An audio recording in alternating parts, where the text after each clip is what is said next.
দেখুন, বাংলায় ইলেকশন এলে ইলেকশনের আগে মরে, ইলেকশনের দিনে মরে, ইলেকশনের পরে মরে, অর্থাৎ কোনো না কোনো মায়ের কোল খালি হবেই।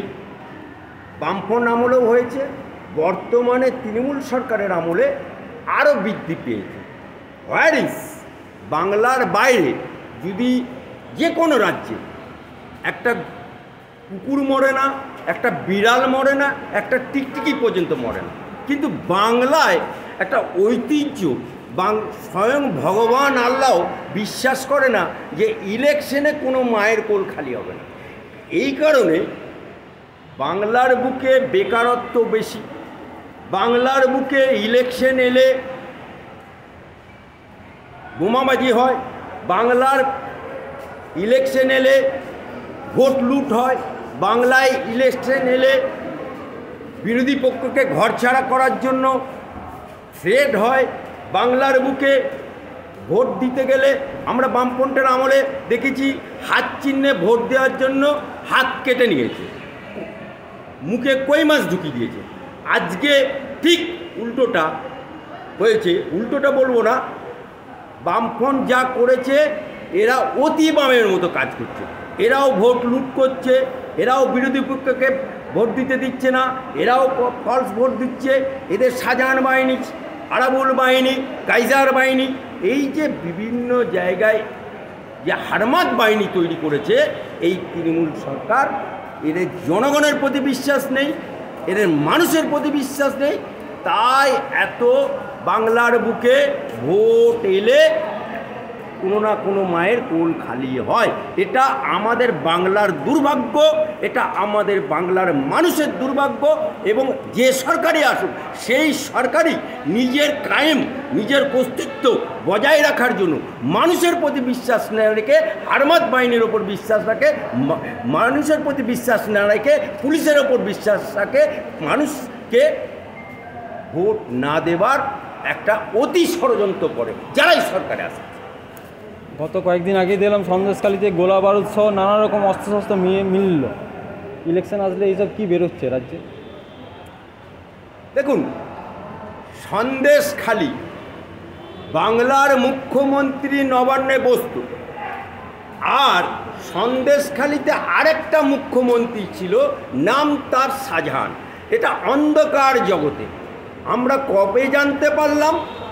যখন ইডি সিবিআই ওখানে গেল সন্দেশখালীতে, এবং বালু যে রেশন দুর্নীতিতে ধরা পড়ল, তারপরে রাকিবের কাছ থেকে জানতে পারা গেল যে এই রেশন দুর্নীতিও জড়িত আছে মহামান্য শাহজাহান, বাদশাহ শাহজাহান।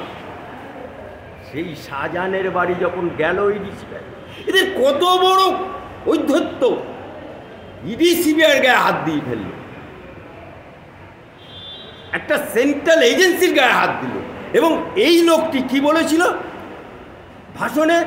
যে ইডি সিবিআই আমার ছিঁড়ে নেবে। আজকে সেই শাহজাহানকে যখন গ্রেপ্তার করলো, 56 দিন লুকিয়ে রাখলো এই বাংলার পুলিশ, এই বাংলার দলদাস পুলিশ। যখন যেদিনকে মোদি আসছে বাংলায়, ঠিক আগের দিনে মিনাখা থেকে পেয়ে গেল। এবং মিনাখাতে পাওয়ার পরে সে যখন রাজ্য সরকারের পুলিশের আন্ডারে আছে, কোর্টে যাচ্ছে, মনে সামনে পুলিশ পেছনে পুলিশ, মনে হচ্ছে ওর বডিগার্ড, এই বডি ল্যাঙ্গুয়েজ মানে বাদশাহ যাচ্ছে। এই শাহজাহান আজকে ইডি সিবিআই তদন্ত করতে গিয়ে আজকে দেখা যাচ্ছে এই সন্দেশখালীতে অস্ত্রের আঁতুড় ঘর, বিভিন্ন বৈদেশিক অস্ত্র, দেশীয় অস্ত্র, পুলিশের অস্ত্র, কোনটা পায়নি? হ্যাঁ, সেই অস্ত্র, এটা জঙ্গি যোগ আছে, কারণ ওর পাশেই একটু পেরোলেই বাংলাদেশ। তাই বাংলার বুকে এরকম শাহজাহান শুধু সন্দেশখালীতে অস্ত্র ভাণ্ডার নেই। আপনি মুর্শিদাবাদ চলে যান, আপনি বীরভূম চলে যান, আপনি মালদা চলে যান, আপনি দিনাজপুর চলে যান, এরকম অনেক শাহজাহান আছে এবং অনেক অস্ত্রের ভাণ্ডার পাওয়া যাবে। তাই এই বাংলার বুকে ইলেকশন এলে মানুষ খুন হয়, ইলেকশন এলে কোনো না কোনো মায়ের কোল খালি হয়। মরছে মুসলমান, মারছে মুসলমান, জেল খাচ্ছে মুসলমান, আর ডিম খাচ্ছে দারাগাবাবু ক্যামা কৃষ্টি। কালকে দক্ষিণ কলকাতাতেও বিজেপি কর্মীর উপর হামলা হয়েছে, কি বলবেন? মানুষের প্রতি বিশ্বাস নেই। পঞ্চায়েত ইলেকশনে ওরা তো লুট করেছিল, পঞ্চায়েত ইলেকশনে ভোট লুট করেছিল, পঞ্চায়েত ইলেকশনে পুলিশ দিয়ে ভোট লুট করেছিল, পঞ্চায়েত ইলেকশনে নির্বাচন কমিশনকে পকেটে পুরে নিয়েছিল। আজকে এটা সেন্ট্রাল ইলেকশন, অর্থাৎ এটা বাংলা ভাষায় বলে গ্রামের মেয়েরা এটা দিল্লির ভোট। এবারে দিল্লির ভোটে সেন্ট্রাল বাহিনী নেমেছে, প্যারামেডিক্যাল ফোর্স নেমেছে, আর রাজ্য সরকারের পুলিশকে বলেছে বুথের থেকে 100 মিটার দূরে থাকবে। এটাই মমতা ব্যানার্জির কালঘাম উঠে গেছে, আঁতে ঘা লেগে। তাই আঁতে ঘা লাগার জন্য ওদের কর্মীরা এখন ভারতীয় জনতা পার্টির কর্মীদের উপর হামলা করছে। বিজেপিকে কেন মানুষ ভোট দেবে, যেখানে দিদি 1000 টাকা করে লক্ষ্মীর ভাণ্ডারে টাকা দিচ্ছে? বিজেপিকে কেন ভোট দেবে সেটা বড় কথা না। বাংলার বুকে মমতা ব্যানার্জি লক্ষ্মীর ভাণ্ডার দেয় মেয়েদেরকে, এটা ঠিক, কিন্তু আমরা সন্দেশখালিতে কি দেখতে পেয়েছি? ওই মায়েরা, ওই বুবুরা, ওই মাসিরা, ওই খালারা সন্দেশখালিতে ওই লক্ষ্মীর ভাণ্ডার দেয় বলে ডাকর, আবার ওরা বলে কি ডাকর টুকুর মেয়ে চায়। আহা কি ভাষা তৃণমূলের! সেখানে পিকে বানানোর জন্য রাত 12টায় যেতে হয়। দিদি তুমি দিচ্ছ টাকা, 1000 টাকা দিচ্ছ লক্ষ্মীর ভাণ্ডার, আর লক্ষ্মীর ভাণ্ডারের বিনিময়ে মা বোনেদেরকে ইজ্জত বিক্রি করতে হচ্ছে এই বাংলার বুকে। এর থেকে লজ্জা আছে? আর লক্ষ্মীর ভাণ্ডার দিচ্ছে, আর বেকার যুবক যুবতী তার উপর বুকের উপর বসে আছে। বাংলার বুকে মা বোনেরা লক্ষ্মী ভাণ্ডার চায় না, বাংলার বুকে ভিক্ষাশ্রী করে দিয়েছে। আজকে এই মমতা ব্যানার্জি বাংলাকে খালি ভিক্ষে দাও, ভোট নাও। কেন? এর পরিবর্তে যদি ছেলেরা চাকরি পেত, এর পরিবর্তে আজকে মুসলমান যুবকরা মালদা, মুর্শিদাবাদ, দিনাজপুর থেকে পরিযায়ী শ্রমিকে পরিণত হয়েছে। বাংলায় চাকরি নেই বলে তারা মোদির রাজত্বে গিয়ে করে কমে খাচ্ছে, আর মায়ের মুখে ভাত তুলে দিচ্ছে। আজকে বাঙালকে এরা মমতা ব্যানার্জি কাঙ্গাল করে দিয়েছে। এই যে লোকসভা ঘিরে, আগত লোকসভা ঘিরে মমতা বন্দ্যোপাধ্যায় নতুন এক ট্যাগলাইন ইউজ করেছেন তৃণমূল কংগ্রেসের পক্ষে, বাংলার গর্জন বিরোধীদের বিসর্জন। তো এটা নিয়ে কি বলবেন? বাংলার গর্জন বিরোধীদের বিসর্জন, আপ মজা আয়া। বাংলার বুকে বিসর্জন হতে চলেছে। আজকে মহামান্য হাইকোর্ট যে রায় দিয়েছে, 26,000 শিক্ষক ঢাকি সমেত বিসর্জন দিয়ে দিয়েছে, যেটা একমাত্র এসএসসি যারা ফ্রেশ চাকরি পেয়েছে তাদের লিস্ট জমা দেয়নি, বাংলার পার্থ বসু শিক্ষামন্ত্রী দেয়নি, এবং বলে দিয়েছে হাইকোর্ট যে ওদেরকে সিবিআই তদন্ত করে তাদেরকে গ্রিপসে নিয়ে তদন্ত করবে। তাই আজকে ওদের বালু জেলে, ওদের প্রাক্তন শিক্ষামন্ত্রী সে জেলে, খালি ইন্তেজার করুন খোকা বাবু কবে তিহার জেলে যায়। আর পার্থ বসুর তো ঘরে পা, আর এই ইডি সিবিআইয়ের ঘরে একটা পা, নিজাম প্যালেসে একটা পা, খালি ইন্তেজার করুন। ইলেকশন আসলেই মমতা ব্যানার্জি বিভিন্ন রকম চোট পেয়ে থাকেন, আমরা গত পরশুও দেখলাম আসানসোলের ঘটনা, কি বলবেন?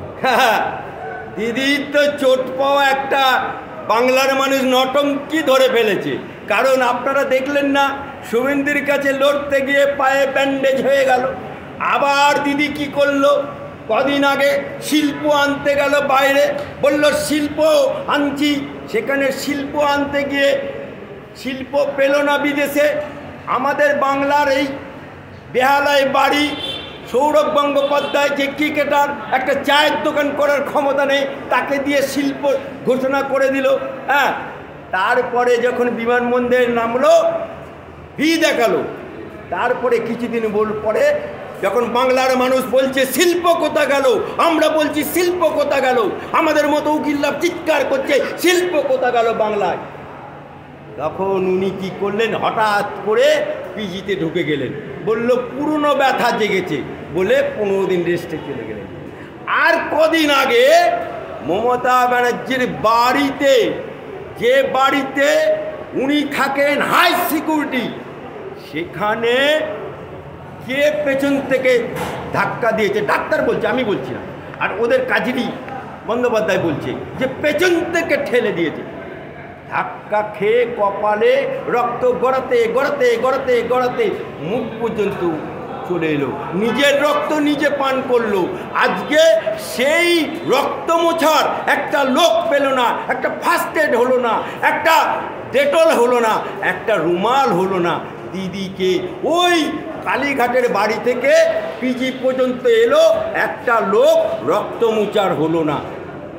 তাই দিদি যেখানে যায় ইলেকশন এলেই হোঁচট খায়। এই কদিন আগে হোঁচট খেলো, দেখলেন কিছুদিন হোঁচট খেলো, ব্যান্ডেজ করেছে কিনা জানি না, আবার দেখবেন দিদি আবার কোনো না কোনো জায়গায় হোঁচট খাবে, হয় পায়ে ব্যান্ডেজ করবে, নাহলে মাথায় ব্যান্ডেজ করবে, নাহলে হাতে ব্যান্ডেজ করবে।